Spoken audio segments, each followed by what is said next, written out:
أعوذ بالله من الشيطان الرجيم بسم الله الرحمن الرحيم إنا أرسلناك بالحق بشيرا ونذيرا ولا تسأل عن أصحاب الجحيم ولن ترضى عنك اليهود ولا النصارى حتى تتبع ملتهم قل إن هدى الله هو الهدى وَلَئِنِ اتَّبَعْتَ أَهْوَاءَهُمْ بَعْدَ الَّذِي جَاءَكَ مِنَ الْعِلْمِ مَا لَكَ مِنَ اللَّهِ مِنْ وَلِيٍّ وَلَا نَصِيرٍ الَّذِينَ آتَيْنَاهُمُ الْكِتَابَ يَتْلُونَهُ حَقَّ تِلَاوَتِهِ أُولَئِكَ يُؤْمِنُونَ بِهِ ومن يكفر به فأولئك هم الخاسرون۔ اے محبوب مکرم، بے شک ہم نے آپ کو حق کے ساتھ خوشخبری سنانے والا اور ڈر سنانے والا بنا کر بھیجا ہے، اور اہل دوزخ کے بارے میں آپ سے پرسش نہیں کی جائے گی، اور یہود و نصارہ آپ سے اس وقت تک ہرگز خوش نہیں ہوں گے جب تک آپ ان کے مذہب کی پیروی اختیار نہ کر لیں۔ آپ فرما دیں کہ بے شک اللہ کی عطا کردہ ہدایت ہی حقیقی ہدایت ہے۔ امت کی تعلیم کے لیے فرمایا، اور اگر بفرض محال آپ نے اس علم کے بعد جو آپ کے پاس اللہ کی طرف سے آ چکا ہے ان کی خواہشات کی پیروی کی تو آپ کے لیے اللہ سے بچانے والا نہ کوئی دوست ہوگا اور نہ کوئی مددگار۔ ایسے لوگ بھی ہیں جنہیں ہم نے کتاب دی، وہ اسے اس طرح پڑھتے ہیں جیسے پڑھنے کا حق ہے، وہی لوگ اس کتاب پر ایمان رکھتے ہیں، اور جو اس کا انکار کر رہے ہیں سو وہی لوگ نقصان اٹھانے والے ہیں۔ اس آیت میں حضور پرنور صلی اللہ علیہ وآلہ وسلم جنت کی خوشخبری دینے والے اور دوزخ سے ڈرانے والے کی خبریں دینے والے ہیں۔ آپ صلی اللہ علیہ وآلہ وسلم کی تبلیغ کے باوجود اگر کوئی جہنم کی راہ جاتا ہے تو اس کے متعلق آپ صلی اللہ علیہ وآلہ وسلم سے سوال نہ ہوگا کہ وہ کیوں ایمان نہ لایا، اس لیے کہ آپ صلی اللہ علیہ وآلہ وسلم نے اپنا فرض تبلیغ پورے طور پہ ادا فرما دیا۔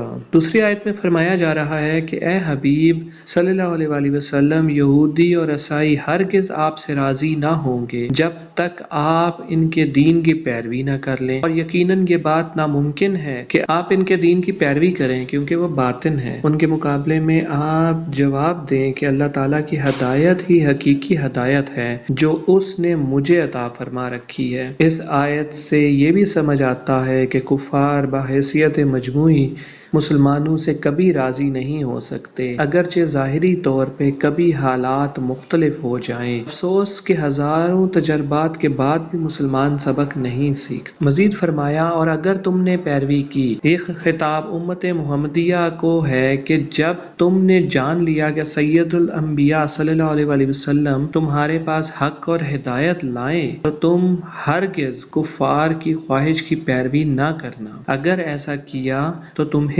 کوئی عذاب الہی سے بچانے والا نہیں۔ تیسری آیت میں فرمایا گیا، حضرت عبداللہ بن عباس رضی اللہ تعالی عنہ نے فرمایا، یہ آیت ان لوگوں کے متعلق نازل ہوئی جو حضرت جعفر بن ابی طالب رضی اللہ کے ساتھ بارگاہ رسالت میں حاضر ہوئے تھے۔ ان کی تعداد 40 تھی، 32 اہل حبشہ اور 8 شامی راہب، ان میں بحیر ارحائب بھی تھے جنہوں نے بچپن میں سفر شام میں نبی پاک صلی اللہ علیہ وآلہ وسلم کو پہچانا تھا۔ آیت کا مطلب یہ ہے کہ حقیقت میں تورات شریف پر ایمان لانے والے وہی ہیں جو اس کی تلاوت کا حق ادا کرتے ہیں اور بغیر تحریف اور تبدیل کیے پڑھتے ہیں اور اس کے معنی کو سمجھتے اور مانتے ہیں، اور اس میں حضور اقدس صلی اللہ علیہ وآلہ وسلم کی نعت اور صفات دیکھ کر آپ پر ایمان لاتے ہیں، اور جو حضور پرنور صلی اللہ علیہ وآلہ وسلم کے منکر ہوتے ہیں وہ تورات پر ایمان نہیں رکھتے۔ اس سے یہ بھی معلوم ہوا کہ کتاب اللہ کی بہت سے حقوق بھی ہیں۔ قرآن کا حق یہ ہے کہ اس کی تعظیم کی جائے، اس سے محبت کی جائے، اس کی تلاوت کی جائے، اسے سمجھا جائے، اس پر ایمان رکھا جائے، اس پر عمل کیا جائے اور اسے دوسروں تک پہنچایا جائے۔ ترغیب کے لیے یہاں ہم تلاوت قرآن کے چند ظاہری اور باطنی آداب ذکر کرتے ہیں تاکہ مسلمان قرآن عظیم کی اس طرح تلاوت کریں جیسا تلاوت کرنے کا حق ہے۔ قرآن مجید کی تلاوت کرنے والے کو درجہ ذیل 6 ظاہری چیزوں کا خیال رکھنا چاہیے۔ نمبر 1، باوضو ہو کر، قبلہ رو ہو کر،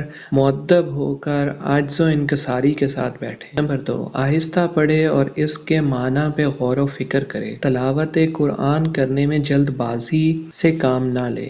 دوران تلاوت رونا بھی چاہیے اور اگر رونا نہ آئے رونے جیسی شکل بنا لے۔ ہر آیت کی تلاوت کا حق بجا لائیں۔ اگر قرات سے ریاکاری کا اندیشہ ہو یا کسی کی نماز میں خلل پڑتا ہو تو آہستہ آواز میں تلاوت کریں۔ جہاں تک ممکن ہو قرآن پاک کو خوش الحانی کے ساتھ پڑھیں۔ قرآن کریم کی تلاوت کرنے والے کو درجہ ذیل 6 باطنی چیزوں کا بھی خیال رکھنا چاہیے۔ قرآن عظیم کی عظمت دل میں بٹھائے۔ قرآن مجید پڑھنے سے پہلے اللہ تعالیٰ کی عظمت دل میں بٹھائے اور خیال کرے کہ یہ کس عظیم ہستی کا کلام ہے اور میں کس بھاری کام کے لیے بیٹھا ہوں۔ قرآن کریم کی تلاوت کرتے وقت دل کو حاضر رکھے، ادھر ادھر خیال نہ کرے، برے خیالات سے دل کو آلودہ نہ کرے اور جو بے خیالی میں پڑھ چکا اسے عرصہ نو توجہ سے پڑھے۔ ہر حکم کے معنی میں غور و فکر کرے، اگر سمجھ میں نہ آئے تو اسے بار بار پڑھیں اور اگر کسی آیت کے پڑھنے سے لذت محسوس ہو تو اسے پھر پڑھ کر یہ دوبارہ پڑھنا زیادہ تلاوت کرنے سے بہتر ہے۔ جس طرح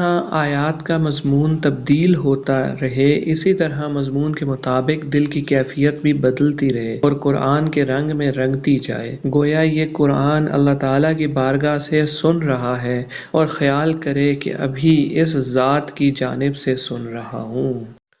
یا اللہ ہمیں دین کو سمجھنے اور اس پہ چلنے کی توفیق عطا فرما، دنیا بھر کے مسلمانوں پہ اپنا رحم فرما، آمین۔ صدق اللہ العظیم۔